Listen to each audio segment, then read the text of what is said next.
얼마 전에 말씀 나누면서 이런 질문을 했던 적이 있어요. 사람이 변한다고 생각하십니까? 사람은 변하지 않는다고 생각하십니까? 여러분 어떻게 생각하세요? 사람은 변한다. 예스인가요? 노인가요? 예스. 예스라고 대부분 대답을 하십니다. 그러면서 일반적으로는 다 변하지만 특정히 한 사람을 내가 생각을 할 때 저 사람은 변하지 않는다라고 생각하는 경우가 있습니다. 근데 성경은 분명히 우리에게 말씀하셨어요.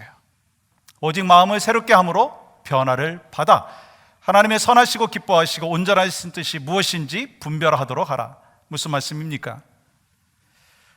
하나님께서는 분명히 변화될 수 있다 말씀하시고 변화를 받으라 라고 말씀하셨어요. 그럼 우리가 어떻게 변화를 받을 수 있느냐라고 하는 거예요. 이에 대해서 수많은 사람들이 연구를 했고 나름대로 데이터를 만들어서 이 결과물을 내놓았습니다. 사람이 변하기 위해서는 이렇게 해야 된다. 근데 그것이 수십 가지이고 수백 가지이지만 결국 이 두 가지로 요약을 해볼 수가 있습니다.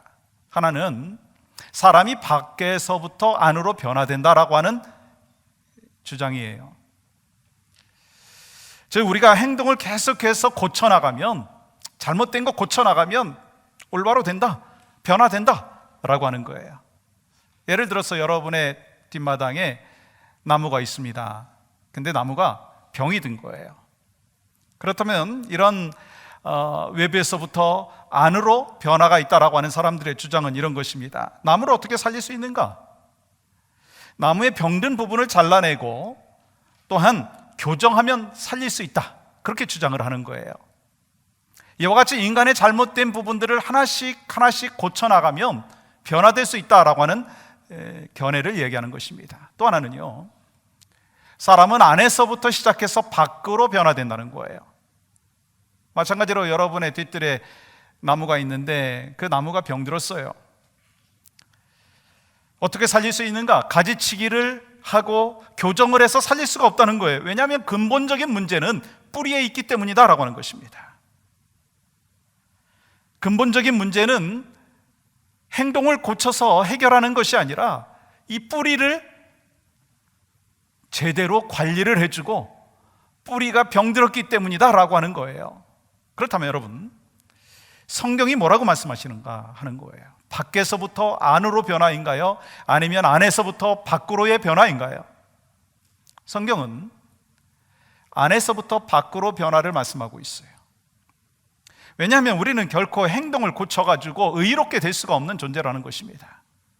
처음에는 약간의 변화가 있을 수 있어요. 교회 나오면 이렇게 행동하는 것이다 해서 모양이 조금씩 바뀔 수는 있습니다. 가지치기를 하고 병을, 가지에 있는 것을 고치면은 잠깐 푸릇푸릇하게 모양이 바뀔 수가 있습니다. 그런데 근본적인 뿌리가 문제에 있다면 그렇게 해결될 수가 없다라고 하는 것입니다. 그렇기 때문에 하나님께서는요, 뿌리를 바꿔야 된다고 말씀하고 있어요. 그래서 지난주 같이 나눴던 말씀 가운데 이 사도 바울이요, 그 부분에 대하여 3번씩 강조하고 있는 것을 볼 수 있습니다. 여러분 16절 말씀 같이 한번 좀 읽어보면 좋겠어요. 시작.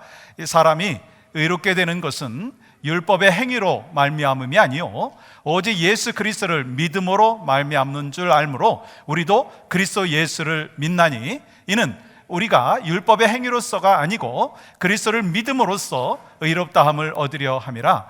율법의 행위로서는 의롭다함을 얻을 육체가 없느니라. 율법의 행위로서는 사람이 변할 수가 없다라고 하는 것입니다. 오직 예수 그리스도의 능력으로, 믿음으로 가능하다라고 하는 것입니다. 성령께서 나를 바꿔주셔야만이 가능하다는 거예요. 여러분한테 한번 질문해 볼까요? 여러분, 믿음이 어떻게 생겼습니까? 믿음과 성령과의 관계 속에서 여러분이 예수 그리스도를 믿으니까 성령께서 여러분 안에 임재하셨습니까? 아니면 성령께서 역사하여 주셔서 여러분 안에 믿음이 들어갔습니까? 무엇이 먼저인가요? 성령이 먼저인가요? 믿음이 먼저인가요? 우리는 분명히 알아야 합니다. 성령께서 역사해 주셔서 나에게 믿음을 허락하여 주시고 그래서 성령의 역사하심을 여러분과 제가 체험하고 있다라고 하는 거예요.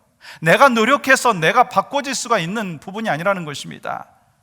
성령께서 나를 이끌어 주셔서 순종할 때 우리는 변화가 가능하다라고 하는 것이죠. 다시 말씀드리면, 나무에 문제가 있을 때 나뭇가지를 잘라내가지고 그리고 교정을 해가지고 해결될 부분이 아니라 근본적인 뿌리를 해결해야 된다는 거예요. 여러분과 제가 복음으로 변화되기 위해서 필요한 것이 뭐냐면 우리 안에 있는 뿌리가 바뀌어야 된다는 거예요.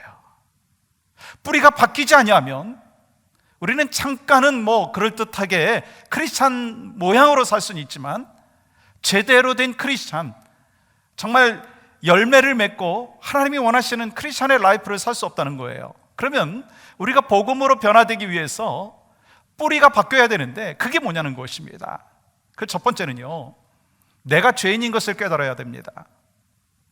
우리가 변화되고 내가 변화되기 위해서 먼저 하나님 앞에서 내가 죄인이다라고 하는 것을 깨달아야 된다는 거예요.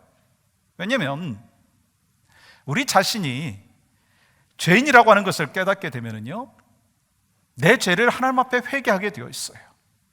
하나님 앞에 회개하면요, 삶의 변화에 대한 갈망하는 마음이 있습니다. 그러면 그 하나님의 마음을 알기 위해서 말씀으로 나아가고 말씀을 통해서 우리는 순종을 하게 되어 있다는 거예요. 그리고요, 17절 말씀은 이렇게 기록하고 있어요. 만일 우리가 그리스도 안에서 의롭게 되려 하다가 죄인으로 드러나면 그리스도께서 죄를 짓게 하는 자냐? 결코 그럴 수 없느니라. 여러분, 이 말씀이 이해가 되세요? 쉽지 않은 말씀이에요. 그래서 이 신학자들도요, 여기에 대한 견해가 여러 가지가 있습니다. 그래서 제가 그 신학자들이 이러한 견해를 갖고 있다, 그것을 제가 얘기하고 싶지는 않고요. 사도 바울이 오늘 이 본문을 기록하면서 어떤 목적을 갖고 기록했는가라고 하는 것을 같이 나누기를 원합니다. 만일 우리가 그리스도 안에서 의롭게 되려 하다가 죄인으로 드러나면, 이 말씀은요, 우리가 그리스도 안에서 의롭게 되고 변화받으려고 교회에 나왔는데 오히려 죄인이라고 하는 것이 드러났다라고 하는 거예요. 예수 믿으려고 교회를 나왔는데 내 문제는 고쳐지지 아니하고 내 문제는 해결되지 아니하고 내가 죄인이라고 하는 것이 세상에 드러났다는 것이에요. 그래서 사도 바울은 말씀하고 있어요. 이어지는 17절 하반절에 보시면, 그리스도께서 죄를 짓게 하는 자냐? 결코 그럴 수 없다는 거예요. 이 말씀을 좀 더 쉽게 여러분한테 이해시키기 위해서 예를 들자면 이런 것입니다. 어떤 분이 몇 개월 동안 소화가 잘 안 되는 거예요. 그래서 병원에 갔습니다. 이상하다 생각해서 의사한테 이야기를 하고, 그래도 단순히 그냥 소화불량이니까 약 처방해 주겠지, 그런 생각을 했는데 좀 심각하게 어프로치를 하는 거예요. 그러면서 엑스레이를 찍으라고 하고 나중에는 내시경을 하라고 하는 거예요. 이 결과 뭐라고 얘기하느냐면 암 초기라고 하는 거예요. 그렇다면 여러분 중에 이렇게 말할 사람이 있느냐라고 하는 거예요. 저 의사가 나를 암 환자로 만들었어요. 내가 암이라고 하는 사실을 모르면 그냥 인생을 평안하게 살 수 있었는데 저 사람이 나를 암 환자로 만들어서 암이라고 얘기했기 때문에 저 사람이 문제입니다. 그럴 사람이 있느냐는 거예요. 사실 없잖아요.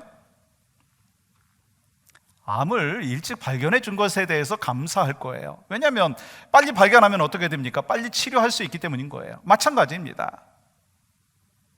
우리가 복음을 받아들이고 하나님께 나와서 감사함으로 예배하고 성경 공부하다가 보면요, 내 자신을 발견하게 됩니다. 하나님과의 관계가 깊어지면 깊어질수록 발견되어지는 것이 있습니다. 나의 연약함이 발견되어지는 거예요. 깨닫게 되는 것이 있습니다. 그것은 바로 내가 죄인이라고 하는 것을 깨닫게 된다는 거예요. 봉사하고 헌신하면서 예배하면서 말씀 훈련 받으면서 내가 죄인이라고 하는 것이 깨달아졌다고 해서 예배하지 아니하고 말씀 훈련을 포기하겠습니까? 아니라는 거예요.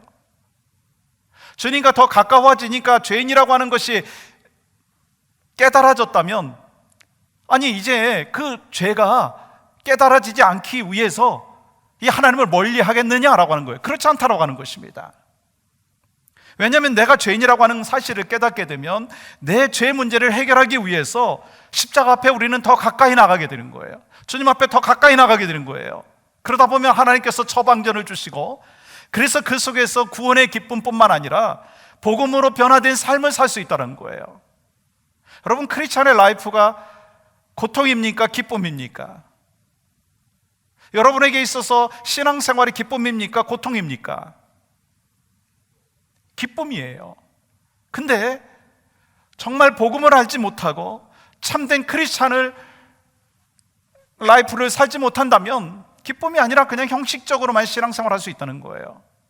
정말 신앙생활 하다가 보면 내가 죄인인 것을 드러내지게 되어 있고, 나의 연약함이 나타남으로 말미암아 주님을 더 의지할 수가 있다고 하는 것입니다. 의지하다가 보면 말씀의 강가로 나아가게 되고, 그리고 하나님께서 우리에게 말씀하여 주시는 그 말씀을 향하여 조금씩 다가가다 보면 성령께서 나에게 주시는 감사와 감격이 있다는 거예요. 그래서 신앙생활은요, 기쁨입니다. 때로는 고통도 있을 수 있죠. 때로는 이해되지 못하는 부분들도 있을 수 있습니다. 그러나 결국 신앙생활은요, 복음을 알고 복음 안에서 사는 자들은요, 기쁨이 있는 줄 믿습니다. 우리 인생이 하나님 앞에서 어떻게 올바로 변화될 수 있느냐는 거예요. 성경은 말씀합니다. 하나님 앞에서 내가 죄인인 것을 깨달아야 된다는 거예요. 그래야 생명을 얻을 수 있다는 거예요. 여러분, 지금보다 좀 더 나은 삶을 살기를 원하십니까? 지금보다 좀 더 나은 부부 생활을 여러분 원하십니까? 별로 원하지 않는 것 같아요. 이대로가 난 만족합니다. 뭐 그렇게 반응하시는 것 같아요. 지금보다 더 나은 신앙생활 여러분 원하십니까? 지금보다 더 나은 공동체 생활을 원하십니까? 그렇다면 내가 하나님 앞에서 죄인인 것을 깨닫고 내가 문제가 있다라고 하는 것을 깨달음으로 말미암아 변화의 시작이 나부터 와야 된다라고 하는 것입니다. 그래서 성경은 우리에게 가지가 아니라 뿌리에 문제가 있다고 말씀하셨어요. 로마서 3장 23절 말씀 보세요. 같이 읽겠습니다. 시작. 모든 사람이 죄를 범하였음에 하나님의 영광에 이르지 못하더니. 누가 문제라고요? 모든 사람이 문제지만 이 말씀을 받는 내가 문제라고 하는 거예요. 복음이란 뭔가? 복음은 예수님 앞에 나오는 자에게 죄인이라고 하는 사실을 밝히 드러내는 것입니다. 주님께서 우리의 죄를 드러내고 지적하실 때 주님, 제 문제입니다. 우리 가정의 문제, 저의 문제에서부터 시작되었습니다. 공동체의 문제, 저부터 시작되었습니다. 모든 것이 주님, 저의 문제입니다. 그것이 바로 인정돼야 되고, 그것이 고백되어질 때 바로 내가 변하고 가정이 변하고 또한 교회가 변하고 세상이 변하는 거예요. 내가 문제라는 거예요. 그것이 바로 복음으로 변화되기 위해서 첫 번째 길이라고 하는 것입니다. 두 번째는요, 나는 죽고 예수는 살아야 한다는 거예요. 복음으로 변화되기 위해서는요, 모든 것이 내가 문제이고 내 죄가 문제라고 하는 것을 시인하고 고백할 뿐만 아니라 또한 복음으로 변화되기 위해서는요, 나는 죽고 예수는 살아야 된다는 거예요. 그냥 내가 죽는 데서 끝나지 아니하고 내 안에 누가 사셔야 된다고요? 예수 그리스도.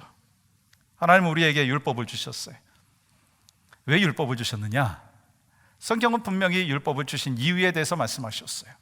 율법으로는 죄를 깨닫게 하기 위해서다라고 말씀하셨어요. 얼마나 내가 죄인인가라고 하는 것을 깨닫게 하기 위해서 율법을 주셨어요. 왜요? 여러분, 관역이 없으면요, 명중도 없는 거예요. 기준이 없으면요, 옳고 그름이 판단이 안 된다는 거예요. 그래서 율법을 하나님께서 우리에게 주신 것은 인생의 정답을 주셨다는 것입니다. 우리에게 죄를 깨닫게 하신 것이 중요한 것은요, 우리가 행함으로 의롭다함을 얻을 수 없다는 것을 분명히 알 때 율법 외에 한 의를 믿을 수 있기 때문인 것입니다. 따라서 율법은요, 율법 외에 한 의를 바라보게 하는 목적이 있다는 것입니다. 그렇다면 율법이 요구하는 것이 무엇인가요? 율법이 요구하는 것은요, 어설프게 의의를 흉내내는 것이 아닙니다. 그리고 최선을 다하는 것도 아니고요, 완벽한 것을 요구하는 거예요. 율법의 완성이 무엇입니까? 예수님 말씀하셨어요. 하나님 사랑과 또 하나 뭐죠? 이웃 사랑이에요. 근데 하나님 사랑과 이웃 사랑을 완벽하게 해야 된다는 거예요. 근데 여러분 한번 생각해 보세요. 내 자신을 사랑하는데도 급급한데 어떻게 하나님을 완벽하게 사랑하고 이웃을 완벽하게 사랑할 수 있습니까?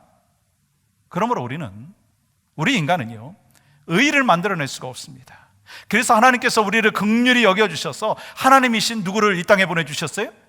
예수 그리스도를 이 땅에 보내주셨어요. 그리고 예수님께서 십자가에서 이렇게 말씀하셨어요. 내가 다 이루었다. 내가 다 갚았다. 우리가 갚아야 할 율법의 요구, 우리가 마땅히 감당해야 될 죄의 형벌을 예수 그리스도께서 십자가에서 다 담당하셨다라고 하는 것입니다. 다 갚으셨다는 거예요. 그래서 우리는요, 사도 바울과 같이 이런 고백이 우리 가운데 있어야 된다는 거예요. 오늘 본문 갈라디아서 2장 20절 말씀을 바로 여러분과 저의 신앙의 고백으로 같이 고백해 보기를 원합니다. 시작. 내가 그리스도와 함께 십자가에 못 박혔나니 그런즉 이제는 내가 사는 것이 아니요 오직 내 안에 그리스도께서 사시는 것이라. 이제 내가 육체 가운데 사는 것은 나를 사랑하사 나를 위하여 자기 자신을 버리신 하나님의 아들을 믿는 믿음 안에서 사는 것이라. 지금 사도 바울은요, 예수 그리스도의 십자가 사건과 누구와 연결시키고 있어요? 자기 자신과 연결시키고 있어요. 어떤 사람을 통해서 들은 말이 아니라는 거예요. 내가 예수 그리스도의 십자가에 함께 못 박혔다라고 하는 것입니다. 예수님이 못 박히실 때 나도 함께 못 박혔다라고 하는 그 고백을 하는 거예요. 그래서 예수 그리스도의 십자가 사건이 바로 나를 위한 것이고 그때 나도 십자가에 못 박혔다라고 고백하는 거예요. 여기서 중요한 것은요, 우리가 아닙니다. 나라고 하는 거예요. 내가 그리스도와 함께 십자가에 못 박혔나니 그런즉 이제는 내가 산 것이 아니요 내 안에 누가 사신 것이다? 예수 그리스도. 여러분 이것을 인정하십니까? 그러면 여러분 십자가를 통해서 우리에게 어떤 은혜를 주셨느냐? 구원의 은혜를 주셨어요. 이보다 더 큰 은혜가 어디 있습니까? 근데 여기서 끝나지 아니하고요, 우리 하나님께서는요 이 십자가를 통해서 변화의 은혜를 주셨다는 거예요. 죄성으로 가득 차 있었던 옛 자아, 내 중심적인 생각, 내 중심적인 그 가치관, 내 마음대로 살려고 했었던 그 마음들을 그리스도와 함께 십자가에 못 박혔기 때문에 내 삶 속에 변화가 시작되었다는 거예요. 여러분 이것은요 외적인 변화로 인하여 내적인 변화가 아니라 본질적인 변화인 안에서부터의 변화라고 하는 것입니다. 그래서 우리가 얼마나 오랫동안 교회를 다녔느냐, 우리가 얼마나 열심히 봉사하느냐, 우리가 얼마나 충성했느냐, 내가 어떤 직분을 받았느냐, 그게 사실은 크게 중요한 게 아니더라고요. 그렇다면 뭐가 중요한가요? 내가 예수 그리스도와 함께 십자가에 못 박혔다라고 하는 거예요. 그러므로 내가 죽었다라고 하는 이 본질적인 변화가 시작되었다라고 하는 그 고백이 먼저 있어야 된다는 거예요. 여러분 죄가 뭔가요? 하나님의 성품과 일치하지 않는 것이 죄예요. 옛 성품이 있고 옛 자아가 있고 자기 중심적인 성품이 바로 죄라고 하는 것입니다.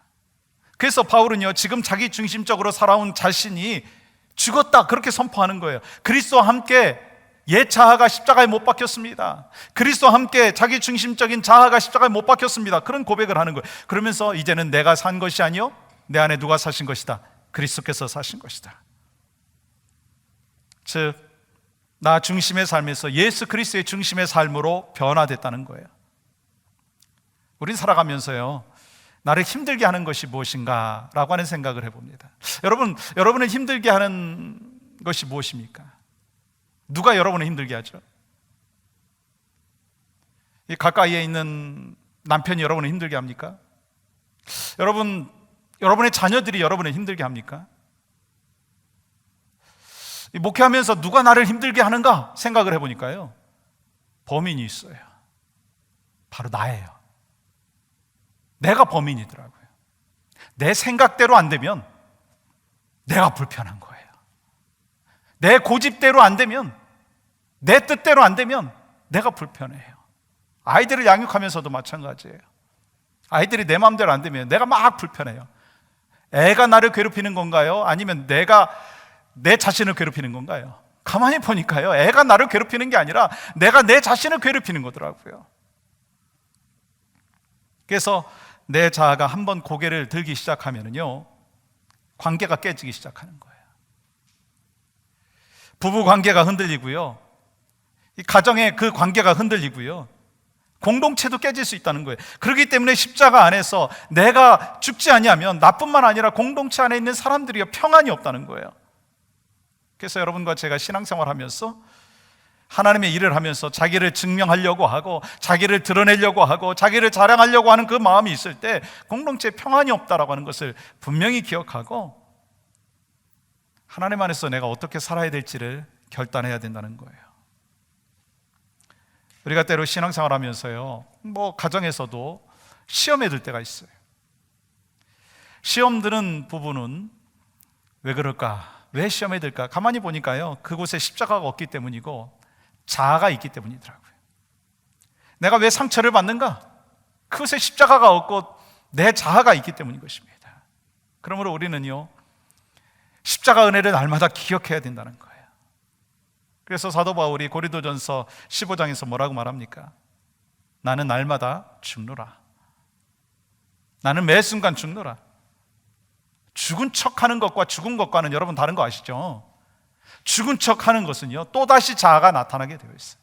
죽은 척 하다가는 다시 성질이 나오게 되어 있어요.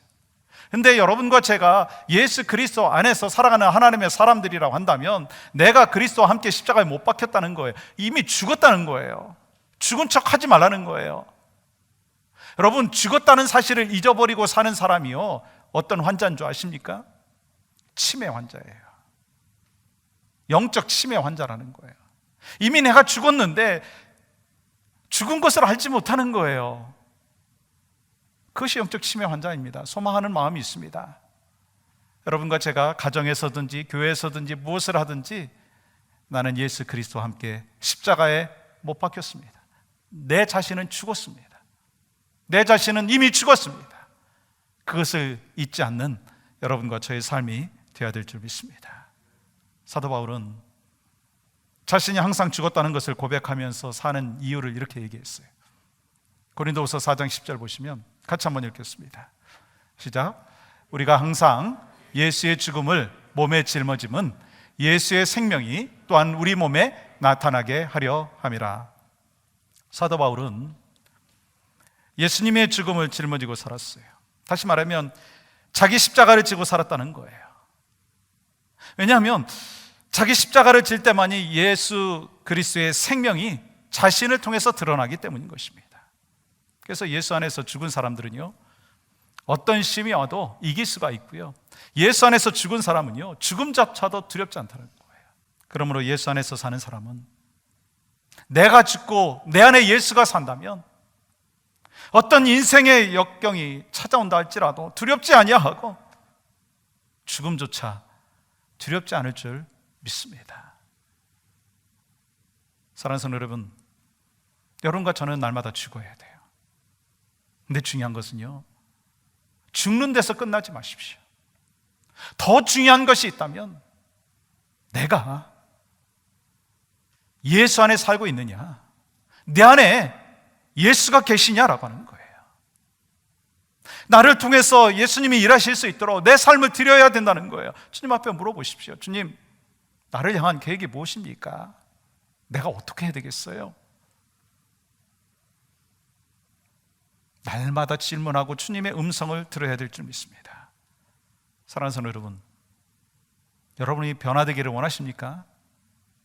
여러분의 가정이 변화되기를 원하십니까? 여러분의 부부의 관계가 회복되기를 원하십니까? 이만큼이면 됐다 그렇게 생각하시는 거예요? 아니면 어떻게 하겠다는 거예요? 중요한 포인트가 있습니다. 신앙생활 더 행복하고 구역 안에서, 가정 안에서, 공동체 속에서 더 나은 신앙생활, 더 나은 가정생활, 더 나은 삶의 여건을 만들기 위해서 필요한 건요, 남 탓하지 말라는 거예요. 내가 죄인입니다. 나의 연약함이 있습니다. 나를 긍휼히 여겨 주시옵소서. 그러면서요, 내가 죽어야 돼요. 누가 죽어야 된다고요? 목사님 죽어야 돼요. 여러분, 그것입니까? 아니요, 맞아요. 저도 죽어야 돼요. 근데 누가 죽어야 된다고요? 내가 죽어야 된다는 거예요. 근데 죽는 데서 그치지 말자는 거예요. 죽었다고 수십 번 우리가 고백했습니다. 근데 정말 죽었나요? 죽었다고 고백하는 것, 또 죽은 것을 시인하는 것 중요합니다. 그러나 그거보다 더 중요한 부분이 있다면, 내가 예수 안에 살고 있느냐, 내 안에 예수가 있느냐, 그것이 중요한 거예요. 소망하건대 이 3부 예배에 나오신 모든 믿음의 지체들이 내 안에 예수님이 살고 계십니다. 그 고백이 있기를 간절히 소망합니다. 복음으로 변화되기 위해서는요, 내가 죽는 데서 끝이지 마십시오. 내 안에 예수님이 사십니다. 예수님이 내 안에 계십니다. 그 고백과 결단이 바로 오늘 이 시간 가운데 있기를 주님의 이름으로 간절히 축복합니다.